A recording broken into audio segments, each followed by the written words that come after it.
I'm Nikki Bush, human potential expert, speaker and author. And today I'm going to be tackling the tough topic of trauma, loss and grief. You see, I have my own story to tell, and as a speaker I've realized I'm one of those people who can tackle really tough things. And so I'm going to share with you a little bit of my story, and then I'm going to take you on a journey of what trauma, loss and grief looks like from inside the jar, from a survivor's perspective. And so my journey with trauma, loss and grief started with the death of my husband, and he didn't just die. In Johannesburg, on the 18th of November 2017 at 3 o'clock in the morning, we were victims of an armed home invasion. And my husband took a single shot to the heart. He was murdered. And it was something that I had to come to terms with. He didn't die. He was actually killed. And it makes things very, very different. Now, your story may not be quite the same as mine, but please do not judge your version of trauma, loss and grief against mine. Whatever it is that you are struggling through and working through is big for you. It is not the same as mine. It is different, but it is your reality. And it is this reality that I would like you to connect with as you hear parts of my story and my journey with trauma, loss, grief, and post-traumatic stress disorder. So I was married to my husband for 26 years. We'd been together for 28 years. We had lived in the same house for 23 years. And of course, we had these two gorgeous boys. And of course, it was traumatic. It was tragic because murder is. And of course, there were police, emergency services. I have to close the loop right now. We have never found my husband's killers.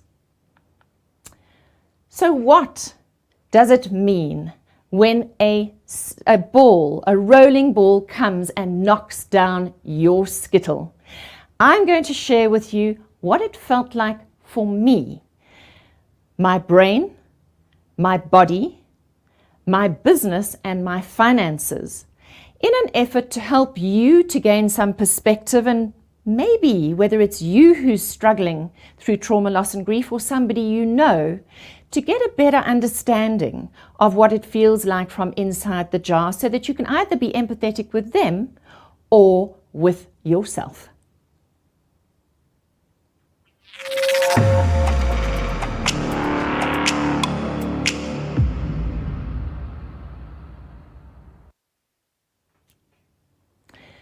So let's get on with talking about what happened to my physical body in the aftermath of my husband's traumatic, tragic murder. And it was very shocking because it was literally 6 minutes from the time the intruders entered our home to the time they left. And in that short space of time, our lives were changed forever, and life was divided into two parts, before this and after this, and nothing would ever be the same again. And trauma gets into the very cells in your being, in your body. Nothing escapes trauma. So let's look at the body. Well, I was very slim. That photograph that you see on the screen was taken about 2 weeks before my husband's death.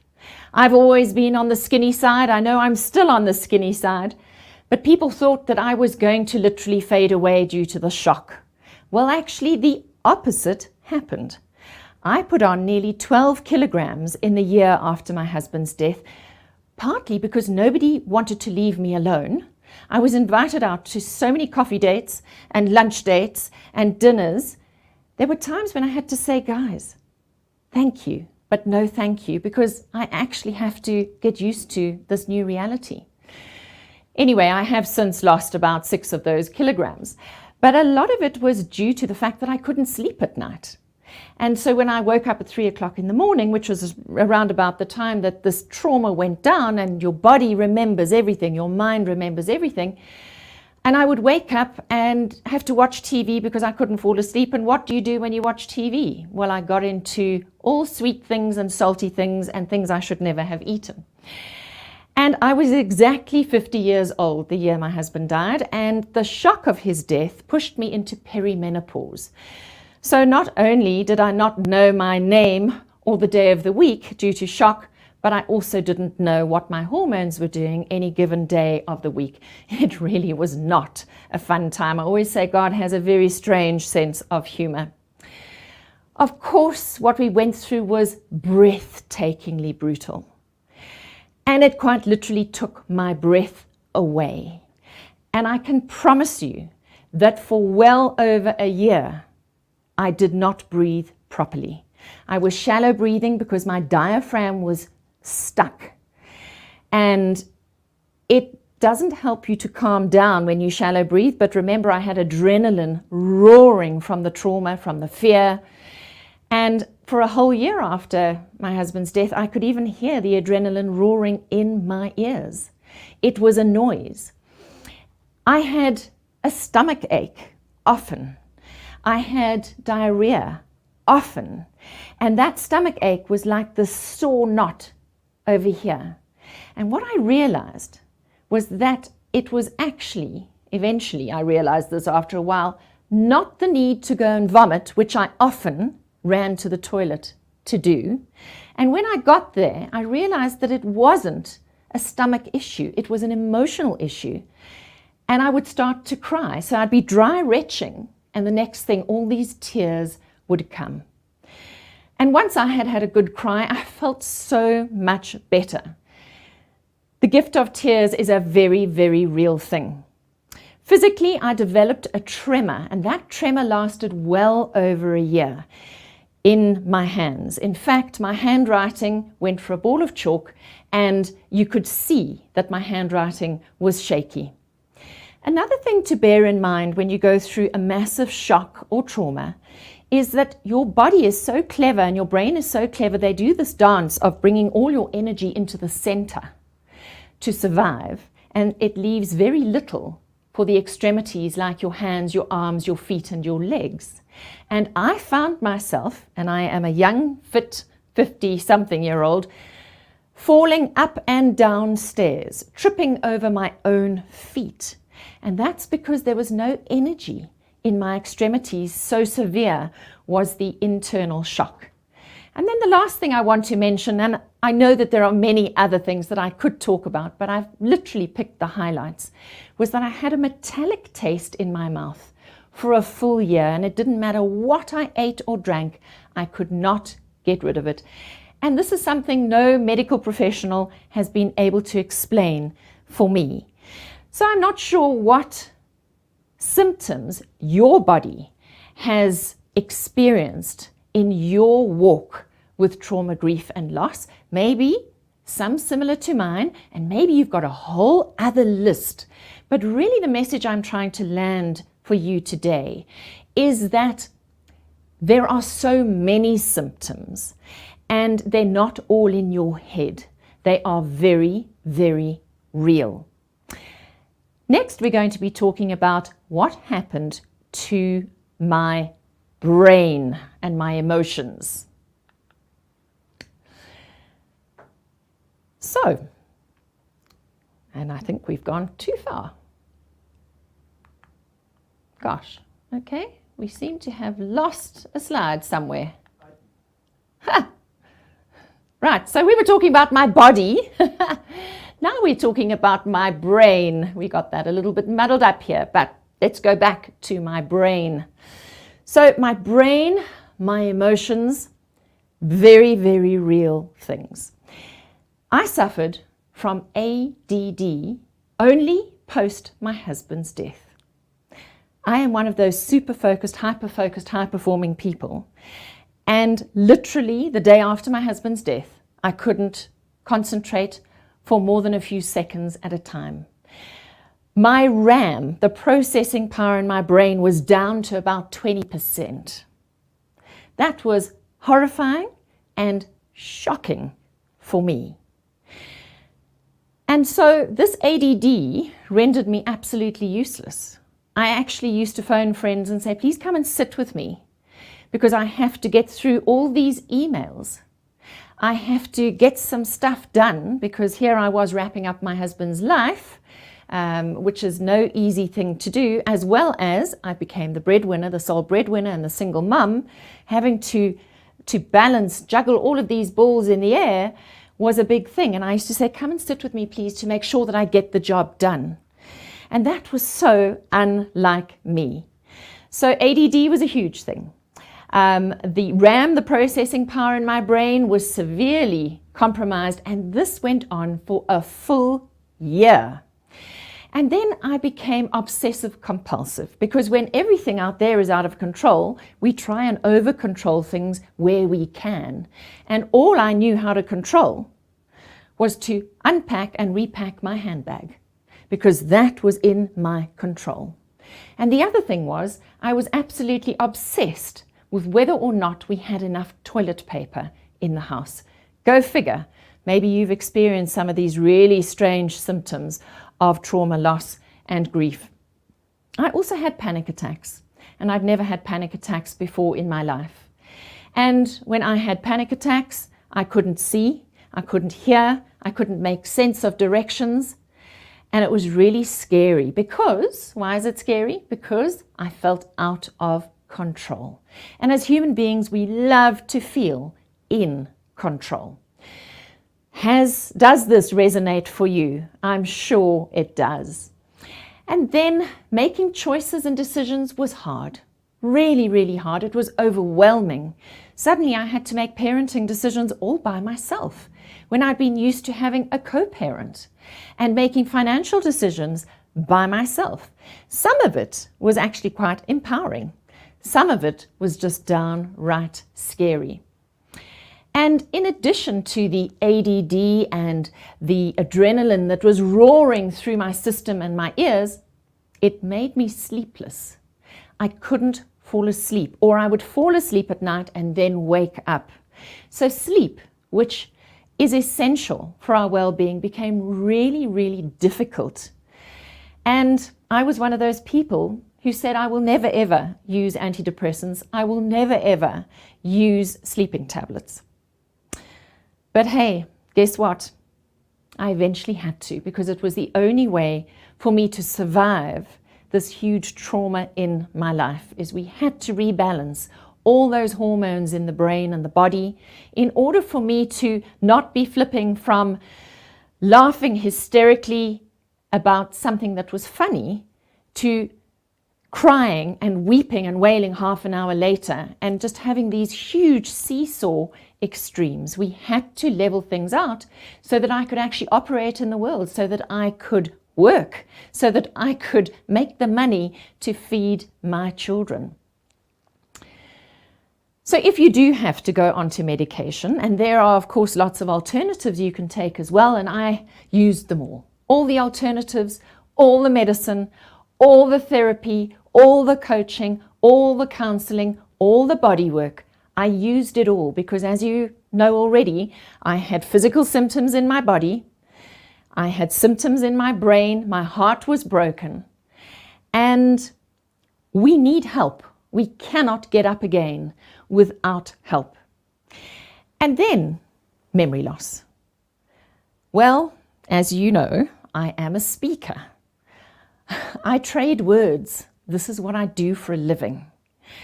And when you can't find your words, that is incredibly scary. So if I was in front of an audience, I used to say to my audience, look, I'm traumatized at the moment, and I'm suffering from memory loss. And it was short-term memory loss. It wasn't long-term memory loss. Please listen carefully to what I'm saying, because should I get lost in my presentation, I'm going to ask one of you where I was. So I created a little crutch for myself, a solution. But I could have been at a lunch with a friend, or having a coffee with a friend, and driving home afterwards, I'd go, what an amazing conversation I just had with so-and-so. And then I would hit a complete blank. What were we talking about?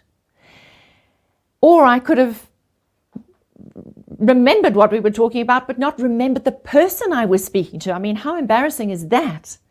So I really did feel like my brain was made of mush. So next up, we're going to be talking about what happened to my business and my finances, because as you know, I'm an entrepreneur, I run my own business, I'm a speaker.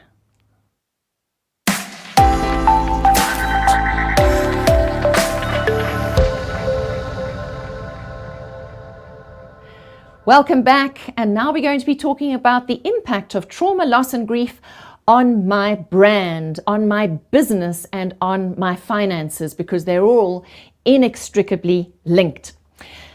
So the first thing I want to say is that I had to overcome the narrative. Because it was a murder, it was sensational. I had to overcome this narrative because the narrative said, and these are some examples, the narrative on social media, the narrative in the news, on the news cycle, went on for a good 6 weeks after my husband's death. And the algorithm on Google obviously picked up because there was so much noise. Do you know that for 18 months after my husband's death, 18 months, there wasn't a Nikki Bush story that topped murder? My name was linked with murder for 18 months after my husband's death. The first 10 entries on Google were about murder, not about my business. And I used the internet to market my business. So that was really tough going. Very tough going indeed.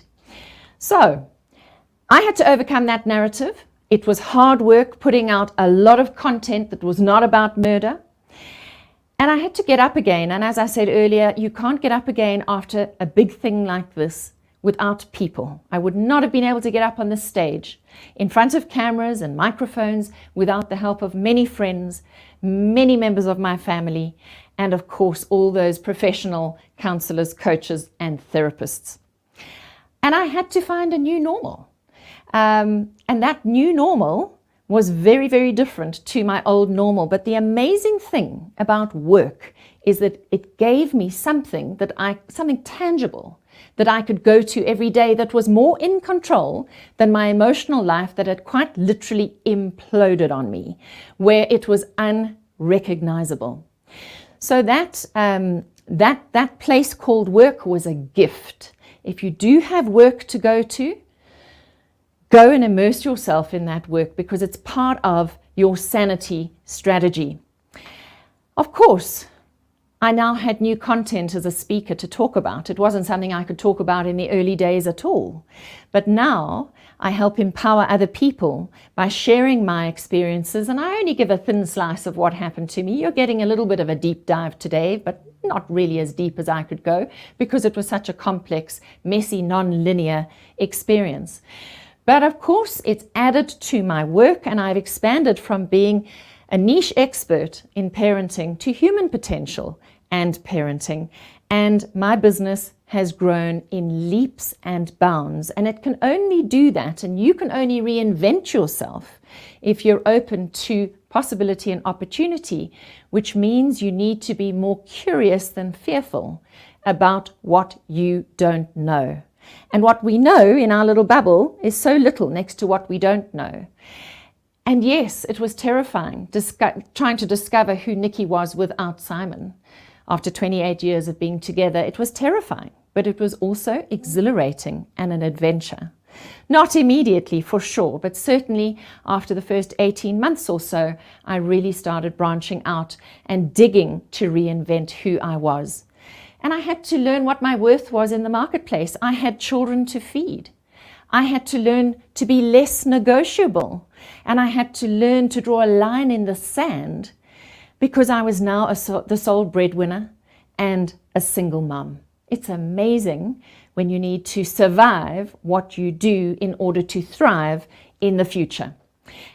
And I had to make myself supportable. So for the first time in my life, I actually invited full-time help into my life in the form of a personal assistant and a few other people in my business because we had to make it happen come hell or high water.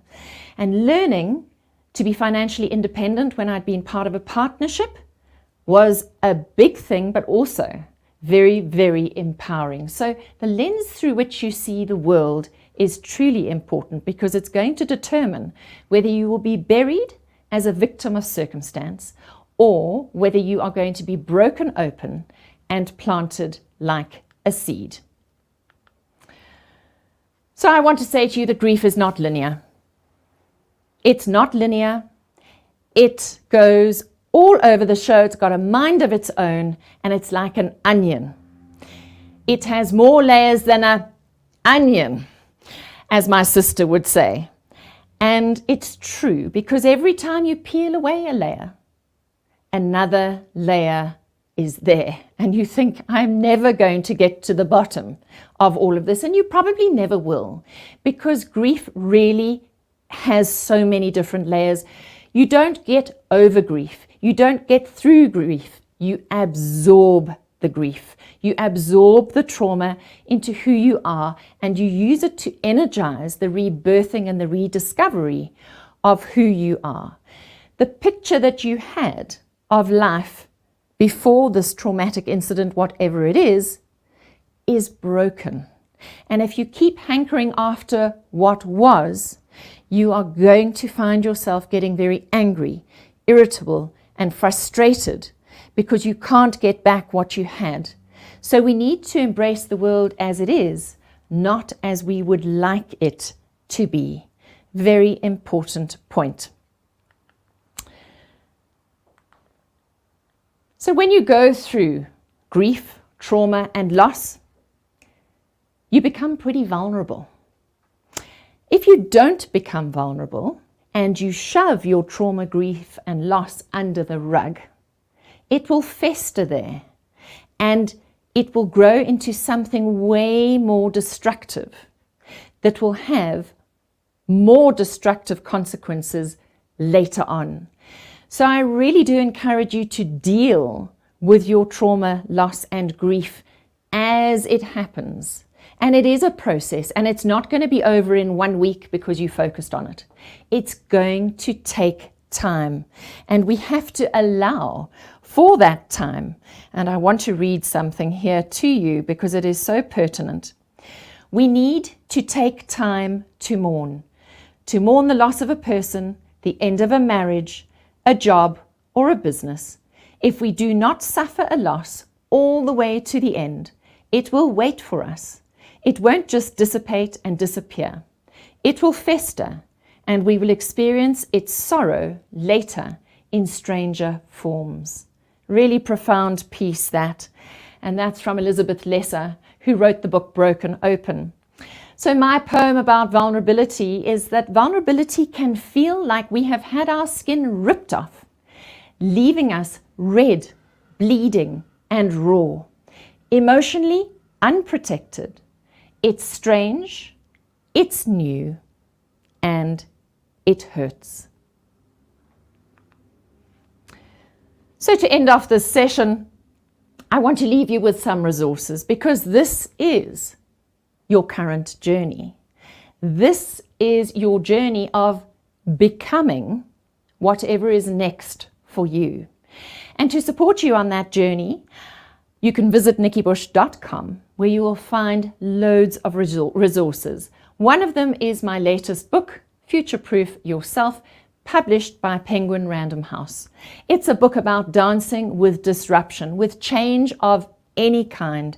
And whether it's positive change by choice or negative change by chance or crisis and calamity, I promise you every kind of change in your life will take you through a cycle of loss and grief, of letting go of the old picture and embracing the new. This book was written for such a time as this. So get yourself a copy so that you can be more empowered to embrace the changes rather than fighting against them.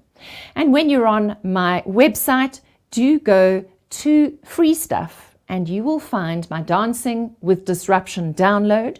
And that is going to give you the 7 stages of adjustment to trauma or any kind of change. And that will help you enormously just to spot where you are.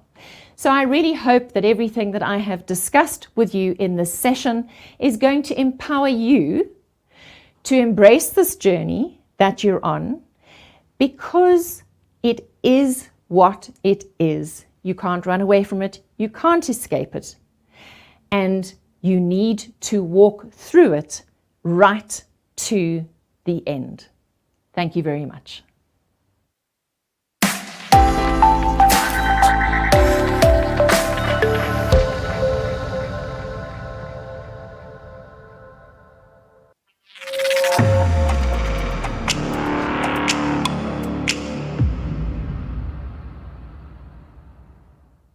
You've had a bad day. How many times have you sat in a presentation or meeting, in person or online, where you literally want to tear your hair out because it is so boring? It's so boring and you're trying to pay attention, and if you happen to be doing it virtually, you've got to sit there with your camera on, sort of smiling, looking into the camera because you know other people are looking at you, but your mind is just whirling, and what you want to do is switch your camera off and go and get a peanut butter sandwich. I want you to think back to the last time you presented information, either virtually or in person. Think about what it would do for your career if you could present information in a really compelling, effective, motivating, inspiring way. In this module of maximizing your presentations